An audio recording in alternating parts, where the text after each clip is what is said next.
আসসালামু আলাইকুম সবাইকে। আজকে হচ্ছে গ্রামে আমার দ্বিতীয় দিন।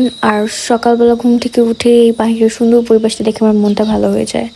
তারপর হচ্ছে দেখলাম আম্মু আমাকে চা দিল, আর আমি চাটা খাচ্ছিলাম। একটু ঠান্ডা ছিল তো, তাই ভালোই লাগছিল। আর এরপর হচ্ছে আমি একটু বাইরে যাই, বাইরে যে হচ্ছে গ্রামের মুক্ত বাতাসে একটু নিঃশ্বাস নিচ্ছিলাম। মানে আপনার যদি মন খারাপও থাকে তাহলে এই সুন্দর পরিবেশে বের হয়ে আপনার মন একদম হুট করে ভালো হয়ে যাবে। তারপর হচ্ছে আমি একটু সানবাথ নিচ্ছিলাম, যেহেতু একদম সকাল সকাল রোদ আর আকাশটা একদম কি সুন্দর নীল ছিল সেই দিন, তো ভালোই লাগছিল। আর আমাদের বাড়ির পিছনে হচ্ছে এই বাঁশ ঝাড়, যেটা আমার খুবই ভালো লাগে। তারপর দুপুরবেলা খাওয়া দাওয়ার পর আম্মুর সাথে বের হয়ে গেলাম একটু হাঁটাচলা করতে। এখানে হচ্ছে আমার কয়েকটা আপুদের বাড়ি, তো তাদের হচ্ছে যে সবারই বিয়ে হয়ে গিয়েছে, কিন্তু এখন যেহেতু ডিসেম্বর, তো সবাই তো বাসায় এসেছে নিজেদের, তো তাদের সাথে একটু দেখা করতে গেলাম। আর তারা হচ্ছে আমাকে মানে খুঁজেছিল এর আগে আমাকে নিয়ে একটু ঘুরতে যাবে দেখে। তারা হচ্ছে অলরেডি আমাকে ছাড়াই চলে গিয়েছিল, পরে আমাকে দেখে আবারও ব্যাক করে আমাকে নিয়ে যায়। তো ওই যে তারা ওখানে ঘুরছে, তারপর হচ্ছে আমি তাদের কাছে যাচ্ছিলাম।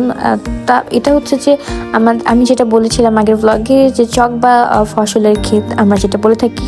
তো নর্মালি এখানে হচ্ছে সবাই একটু সন্ধ্যার সময় একটু হাঁটাচলা করতে আসে, কারণ এখানে খুব সুন্দর রোদ, আর আশপাশটা যতদূর পর্যন্ত চোখ যায় ততদূর পর্যন্ত শুধু সবুজ আর সবুজ, ভালোই লাগে দেখতে।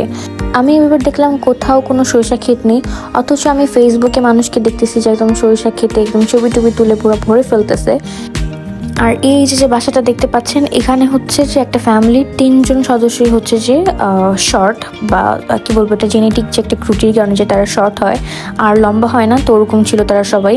তো তারপর হচ্ছে ওখান থেকে বাসায় যে দেখি যে হচ্ছে এই বিড়ালটা হচ্ছে আমাদের এই চুলার উপরে শুয়েছিল, আর আমরা যাওয়ার সাথে সাথেও চলে যায়।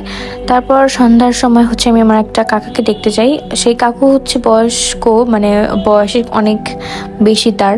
আমার দাদু বাড়ির সবাই হচ্ছে যে অনেক মানে বয়স একটু তুলনামূলক বেশি, যেমন আমার যদি ফুফাতো বোনদেরই কথা বলি, তারা অনেকে হচ্ছে আমার নানুর থেকেও বড়। তো এটার কারণ হচ্ছে যে আমার আব্বু হচ্ছে একদম আমার দাদুর লাস্ট চাইল্ড, তো আমার আব্বু হচ্ছে একদম সবার ছোট।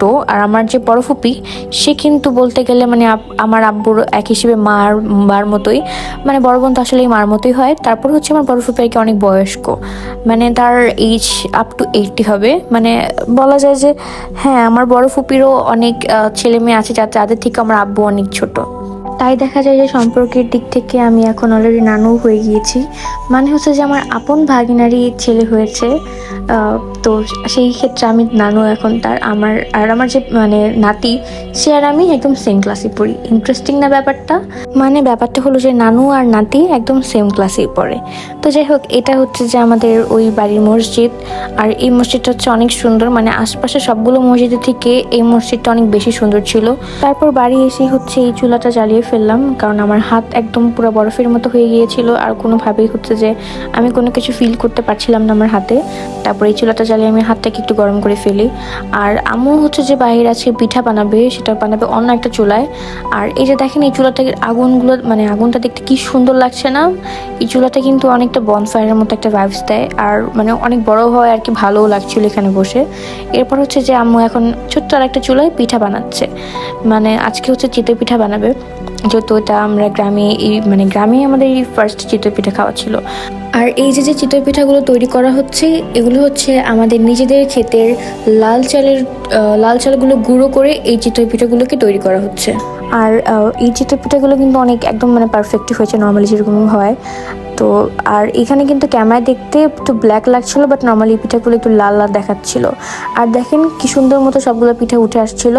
পরে হচ্ছে এই যে আমাদের সবগুলো চিতই পিঠা এখন রেডি। এর সাথে হচ্ছে আমু 3 রকমের ভর্তা করেছিল, মরিচ ভর্তা, ধনেপাতা ভর্তা আর সর্ষে ভর্তা।